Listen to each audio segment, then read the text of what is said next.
them through their whole high school years, and that's very, very important. Another important aspect when we're looking at admissions is demonstrated interest is very important to the schools. So what I have here is an update on what's going on at the CSU system.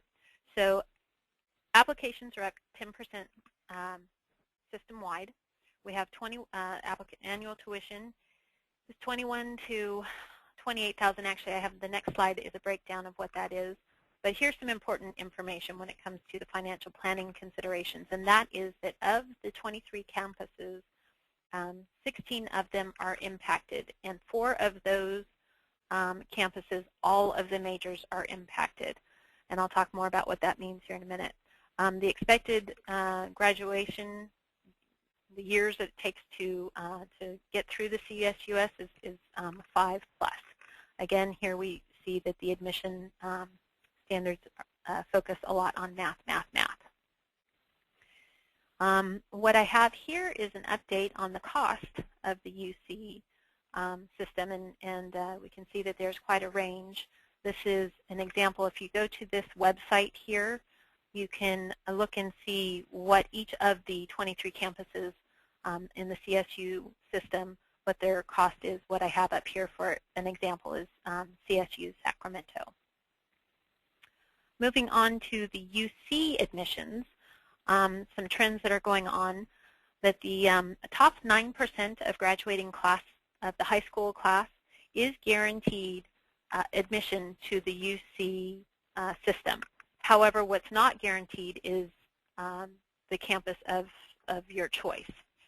It may be that your student is looking at a UC, and they're in the top 9%. They should be able to get into that system without any problem. However, they may not get the exact campus they look at. The 2012 applications were up 16% while enrollment was flat. The UC system, the goal is to have the student body more reflective of the California population. That includes all the diversity that goes with our population. The next slide has some more detail that the annual tuition cost is approaching $32,000, and the UC is increasing out-of-state enrollment and using wait lists to manage enrollment. Here we have the detail for the UC system and what that cost is. Again, here is a website, great website, and you can go and check out all 9 campuses for the UC system and what the cost there is.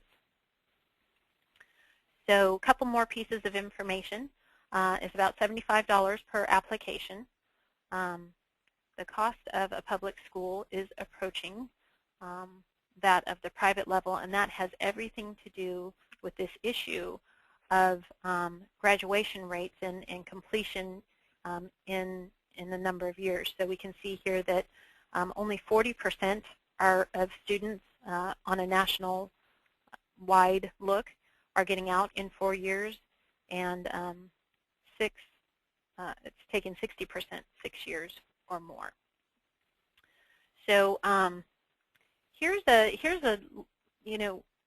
word of advice, and this is where Robin, you and I had talked a little bit about don't rule out private schools and don't rule out the out-of-state schools.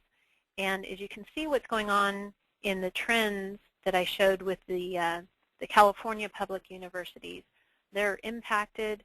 You're not necessarily going to be guaranteed to get out in the 4 years, and tacking on 1 or 2 extra years can really drive up the total overall cost of schools.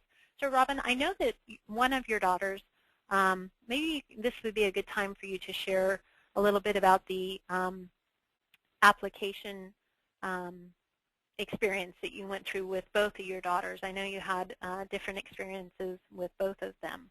So maybe you can tell us a little bit about those. My older daughter had a dream of going to Cal Poly San Luis Obispo to sort of follow her father's footsteps. She applied to Cal Poly as well as UC schools. She had early admittance to Cal Poly, and their early admittance is based on GPA and SAT scores. the interesting thing about the early admittance is once you agree that you want to do that, your name is floated around, so the other UC schools or any place else you might apply that's public take you off their rolls, off their applications. So the early admittance is used for those, and I think it's important if your student is desirous of knowing in December where he or she is going to attend. The early admittance is not good if your student wants to retain choice, because as the general acceptances come in March or so, your student will have an opportunity to choose from all of those, then take whichever one he or she wishes and reject the others. So early admittance has been marketed as a prestige, but I think that it's important to realize that early admittance is important if you have one school of choice. My second daughter, and by the way, my older daughter was receiving letters of interest from out-of-state schools, including Montana and a couple other states, offering her admission based apparently on her SAT scores and GPA, and offering to waive all out-of-state tuition, which I thought was really kind of intriguing, and the cost of her education in any of those schools would have been comparable to what she would have done at Cal Poly. Second daughter, didn't want to go to California school at all, and in fact applied to several schools from Purdue, Ohio State, then all the way to Montana, Colorado, Oregon, etc., and had several acceptances. Her GPA was not as good as her sister's, but because the out-of-state schools are desirous of increasing their admittance, they were offering her waiver of out-of-state fees. I thought that was pretty intriguing, considering that with her GPA, while it was good, it wasn't stellar. I just thought that was an interesting note that she could have gone out of state for the same cost to stay in state. As it turns out, without me knowing, she applied to Cal Poly, and at the last minute was accepted at the last minute, told me she wanted to go there. So it was very intriguing to have my eyes opened about as to the opportunities out of state across the board that these students, the opportunities there. I think, yeah, so I think that's interesting. And one thing that struck me while I was listening to your, you and I were talking about this issue is really circling back to that first notion we talked about, the shifting in personal responsibility. And if students want to go out and start applying there and not include the parent in as much of the discussion, they certainly have that prerogative, right? Wasn't that your experience? They do, as long as somewhere they can get the application fee. So right. Yes. Credit card number, which you may inadvertently give to a child for something else, can be used. And I found a very much of a dynamic shift from when we were young, making applications and things like that, to a child doing everything online. And as a parent, especially if you are not computer savvy, I wouldn't have known what my children were doing. I mean, right. They told me, but sort of. Yeah. This child in particular. So. Yeah. So, in listening to your stories, what I kept hearing you talk about was the importance of grades and SATs, and that, obviously is like a big duh. Of course, you have to have, strong academic performance and perform well on the SATs. And so a couple of tips that I'll throw out there is that there's the pre-SATs that students can begin taking early, as when they are a freshman.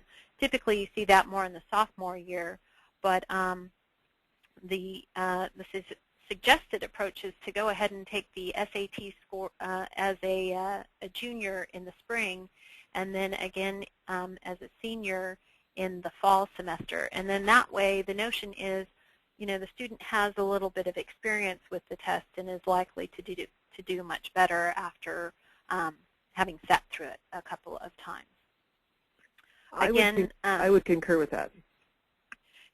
Yeah. Did your students, your children, did they take them a couple of times at least? What was they all took them as juniors and took them once or twice as seniors.